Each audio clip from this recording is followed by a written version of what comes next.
Last night, the Democratic frontrunner for the 2020 election, Bernie Sanders, had a town hall on Fox News. Now, the town hall did not go in the way that Fox probably intended it to. Bernie did a great job in answering the questions, even some of the more combative questions coming from the hosts, Bret Baier and MacCallum.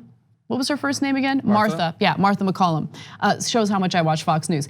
With that said though, one of the people who did react to Bernie's performance during that town hall was Donald Trump. And so he tweeted the following: "So weird to watch crazy Bernie on Fox News. Not surprisingly, Bret Baier and the audience, and audience is in quotation marks, I don't know why, was so smiley and nice, very strange. And now we have Donna Brazil."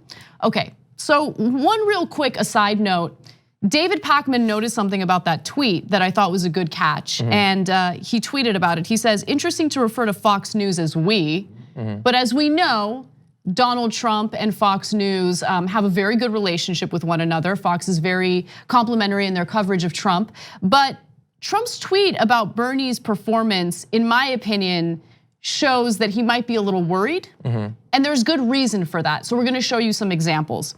So first, I wanna share a headline from Vox, and it says, "Bernie Sanders's Fox News town hall wasn't a debate. Bernie won anyway." And it's because of the way he handled the more combative questions coming from the hosts and the awesome way in which he handled the questions coming from the audience members. So with that said, let's take a look at the first video. This specifically has to do with a topic that Fox loves to fearmonger about, Medicare for all. I want to ask the audience a question. If you could raise your hand here, a show of hands of how many people get their insurance from work, private insurance right now. How many get it from private insurance? Okay, now of those, how many are willing to transition to what the senator says, a government-run system?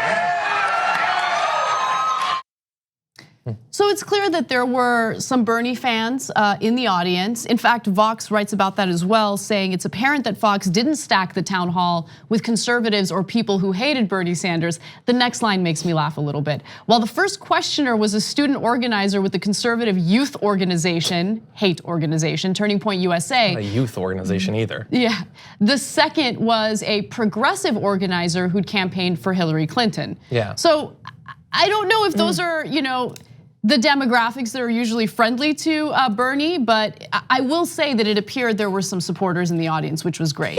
Or hypothetically, people who supported the idea. Yes. I mean, we have to assume, he's there to persuade people. It would be sad if the only people who'd raise their hands on one of his policy proposals were people who'd already donated to his campaign. He's talking about a potentially massive change to American healthcare and health insurance, one that we believe would be much better for the people. Some people might simply agree. Yeah, I think that that's definitely the case. But look, more importantly, based on the way the questions were framed and based on how combative the hosts were, it was clear that Bret Baier and Martha MacCallum were hoping that some of their, fear-mongering tactics would resonate with the audience that was there, and it didn't work. It actually backfired quite a bit. And I think that's what Trump was alluding to in his tweet. So the fact that people were smiling and were nice. Yeah, that people were smiling and nice. I think he hated that, and I think he hated the fact that there were several moments where Bernie's answers did receive applause. I want to give you another example. So the issue of Ilhan Omar came up, right? Of course, Fox News has helped to amplify this narrative that Ilhan Omar has minimized the severity of 9/11, that she's anti-Semitic, all of these allegations that are unfounded, untrue, nothing more than smear tactics. And so Bernie Sanders was asked about that, and here's how he handled it. You're also a staunch supporter of Congresswoman Ilhan Omar, who even... Hold it. No, I've talked to Ilhan about twice in my life, so. But you've tweeted support. But this is what I do support. I support a Muslim member of Congress not to be attacked every single day in outrageous racist remarks.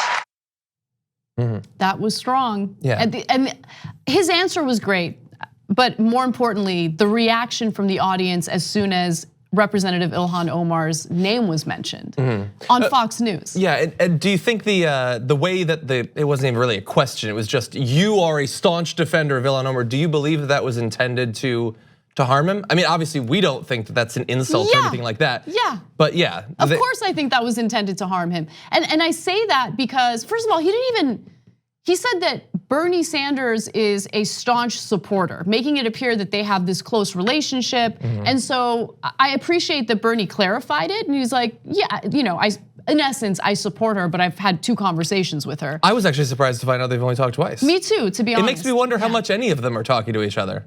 Well, based on what comes out of Congress, not much. That's what I would guess. Yeah. And that is a problem.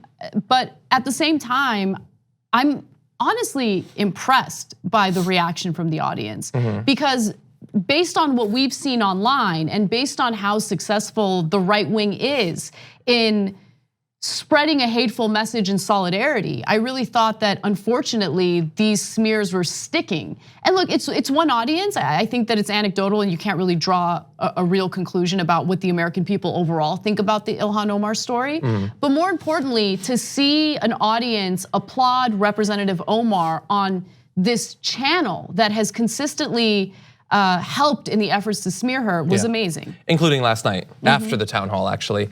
And there are a couple things I think are worth mentioning. You might have seen Ilhan Omar's small donor fundraising that she, I think, raised the most or close to the most in Congress, like more than AOC did, which is pretty amazing. One way that I think that it was not a failure for them last night was that it got better ratings than any of the other town halls so far, including Bernie Sanders' other town hall. Right, so are you comparing Fox to the other cable outlets? Yeah, to all of the other town halls. Okay, so I'm glad that you brought that up. So when we originally covered the story about how Tom Perez and the DNC decided not to allow any of the Democratic debates to happen on Fox, I thought it was a good decision.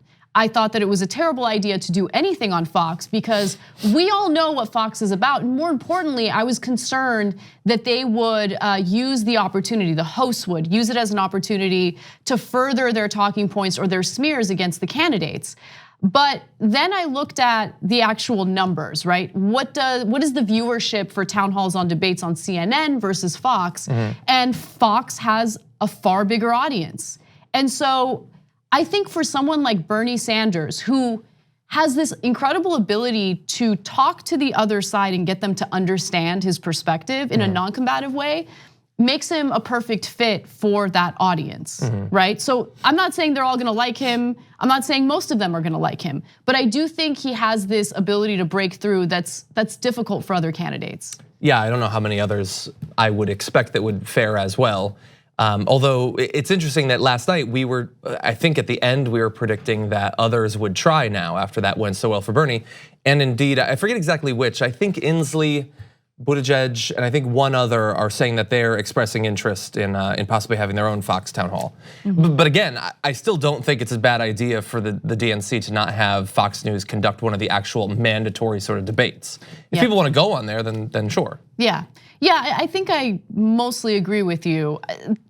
I'm just glad that I reconsidered based on ratings, exposure, viewership. Again, I'm still a little fearful that Fox they're not honest actors, and that's what makes me worry. And remember, the argument that Fox will hit the DNC back with is, well, we have some serious non-opinionated reporters like Bret Baier and Martha MacCallum. Well, we saw what Bret Baier and Martha MacCallum were like during this town hall. They certainly do have an agenda, and they were very, very, the way that they framed the questions toward Bernie Sanders were charged, and that was obvious. 100%. And I remember, I mean, we've seen debates that Fox has run, and I remember Maria Bartiromo lying about the unemployment rate and things like that. You can't necessarily trust them just because they're not Sean Hannity.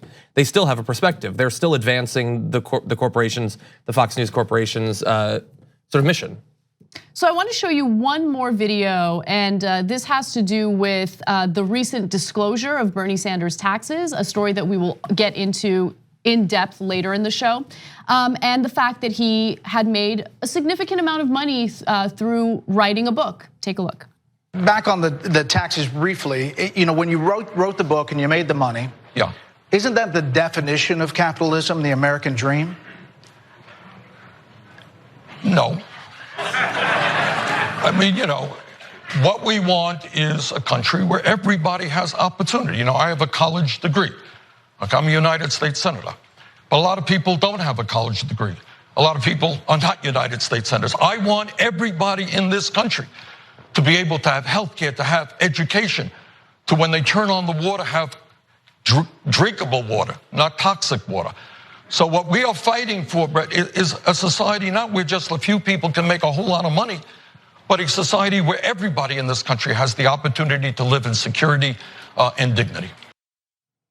Strong. I like what Bernie said, but again, I mean, look, we went through this multiple times last night. I don't know anything about Bret Baier. I don't watch Bret Baier. I know his name, and I know he has a very unique shape for a human. I know that's about it that I know for Bret Baier. But he's either not a very intelligent person or he plays one on TV. You wrote a book and you made a lot of money. Isn't that the definition of capitalism? And under democratic socialism, what exactly would stop you from writing a book and making money? Everything. No, nothing. Nothing that Bernie has said. They talk about these terms, socialism, capitalism, like they're kids who learned about them in a picture book, like that they've read a sum total of 30 words on them, that they've only absorbed the most obvious elementary school level propaganda about our nation's history. But the way that they talk about these issues does reflect that, and I don't think that it's an accident. I think it's done on purpose, and I think that it unfortunately transfers on. That lack of nuance and that ridiculous black and white simplicity transfers to the American people and their consciousness. Like the way that you hear average Americans talk about economic systems and what Bernie Sanders stands for, what communism is, what socialism is, their inability to, like articulate the differences between communism and socialism. Like those two words are used interchangeably in America constantly. And it drives me crazy, but it's again, because of the failure of the media, I think also the failure of education in America, the fact that it's been dismantled, underfunded, there are real consequences to that. Yeah, I just, sorry, as you were talking, I just thought, I wanna write the most boring, but possibly most necessary book ever. I wanna write a book called What Words Mean. And I wanna have a page that defines communism and a page that defines fascism and explains why when Bret Easton Ellis inside of one paragraph switches back and forth between calling the same group of opponents those two things, that doesn't actually make sense historically or politically. You should include neoliberal in there as well. There's a million. I mean, the issue is that words are used in a specific context, generally by responsible people who work in that context, and then it's released out into the wild and everybody latches onto it and they shred the meat from its bones like a pack of piranha until there's nothing left. That's exactly right. And I had, I'm blanking on her name, I apologize, but I had one of the candidates running in Queens DA race on the show this morning, and she took issue with me referring to her and some of the others in the race as being progressive DAs or progressive prospective DAs. Because she said, and I think she was 100% right, everybody is calling themselves a progressive reformer that's running in a DA race now, whether they are or not. Nancy Pelosi was attacking AOC and Rashida Tlaib and all that, and then saying that she's the actual progressive. Just words don't mean anything anymore. You can't trust words to people. That's the issue with humanity, I think. I don't know if it's humanity. So expect that really boring book to come out in a couple of years. Well, and look, I think there are two different things happening right now. I think that there is, the ignorance surrounding what these words really mean. And I don't really think that's a failure of the American people. I think part of it, a huge part of it, is a failure of our media and the fact that education has been underfunded and dismantled. The other part, though, is politicians exploiting something that is exploiting an ideology and labeling themselves as progressives because it's the popular thing to do. And that has certainly gotten under my skin because it's very easy for anyone to say I'm a progressive, but what's the evidence behind it? How have you voted? What have you done in your political career that really proves that you're a progressive? And I think for Nancy Pelosi, maybe early on in her career, maybe she was more idealistic. I have no idea, but right now, the way that she is treating freshman Democrats and the way that she undercuts them does not show that she's a progressive. The TYT Plus app is now available on iOS and Android. Download to get more TYT content at tyt.com/app.